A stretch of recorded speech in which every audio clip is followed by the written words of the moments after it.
Hello there. This is exactly how science should not work. A climate scientist blows the gaff.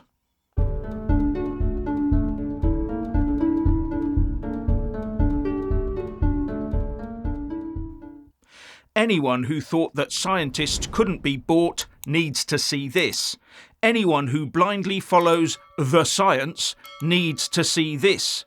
Anyone who unquestioningly obeys orders from our so-called elected masters needs to see this. Because Dr. Patrick T. Brown has opened the net zero Pandora's box, much to the chagrin of his fellow scientists that gorge at the net zero trough.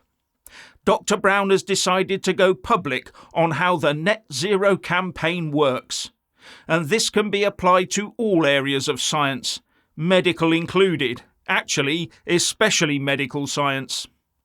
Dr. Brown runs a blog, and here's what he says. There is a formula for publishing climate change impacts research in the most prestigious and widely read scientific journals. Following it brings professional success, but it comes at a cost to society. And of course, not following it comes at the cost of the scientist.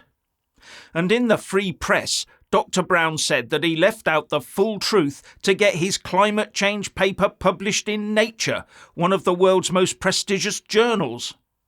Now, he does say that climate change is a serious problem, but that reporting on adverse effects like wildfires always concentrates solely on climate change as the factor and not on other major contributors like poor forestry management or arson. I know not to try to quantify key aspects other than climate change in my research because it would dilute the story that prestigious journals like Nature and its rival Science want to tell, he wrote. And he went on to say that being published in these types of publications is absolutely crucial to a scientist's professional success. Let's be blunt, these types of journals are the gatekeepers to personal enrichment. Write to fit the agenda and all will be well. And any report that goes against that agenda will be spiked. And the scientists involved will be sent into the wilderness for eternity. Well, who'd have thunk it? And the press, the journals and scientists all do it because it fits a simple storyline that rewards the person telling it. But the outcome is that it distorts a great deal of climate science research, misinforms the public, and most importantly, makes practical solutions more difficult to achieve. I would go much further. This lying by omission causes politicians to create crazy laws that not only cost taxpayers and consumers billions, if not trillions, it also puts lives at risk. And then, even worse, bad actors seize upon this sort of stuff to further their own agenda of destroying nation-states and subjecting whole populations to intolerable controls and surveillance, as well as making the narrative as far as possible as they can from the truth. And right now these bad actors are infiltrating governments and corporations who are too thick or too lazy to look beyond the sound bites. They've been controlled into thinking that they will somehow be rewarded with big profits or avoid massive losses and cancellation from society if only they would follow this scientific consensus. And that applies just as equally to all things woke. And now that Nigel Farage has exposed the banking woke culture that cost the perpetrators dear, then I fervently hope that the truth that go woke, go broke will be the spreading wildfire that brings the truth back to the fore. And Dr. Brown is helping to spread that message. Here's some more from him. It starts with the fact that a researcher's career depends on his or her work being cited widely and perceived as important. This triggers the self-reinforcing feedback loops of name recognition, funding, quality applications from aspiring PhD students and postdocs, and of course, accolades.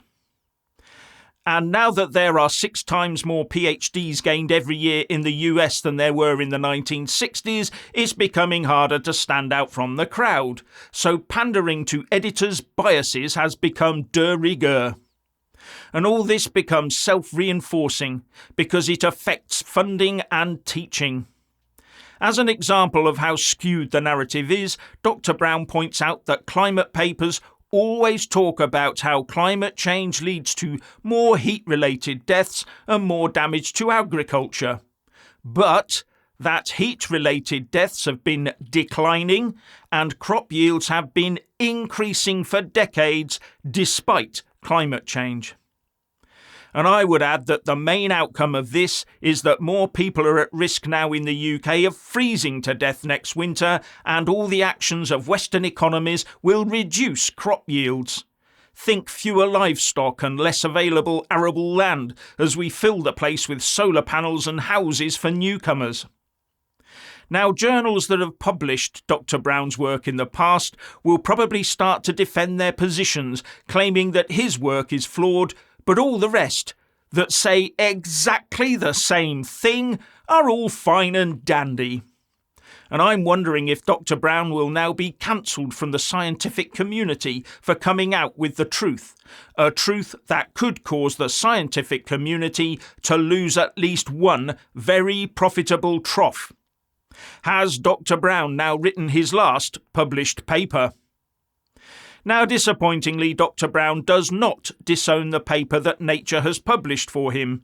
He actually says that it advances our understanding of climate change's role in day-to-day wildfire behaviour. It's just that the process of customising the research for an eminent journal caused it to be less useful than it could have been. And that's something I find difficult to swallow. It still misleads people into unwarranted terror, something that those in power are determined to instill into us. Would we expect a witness in a court to use that same methodology, to lie by omission, to follow an external narrative?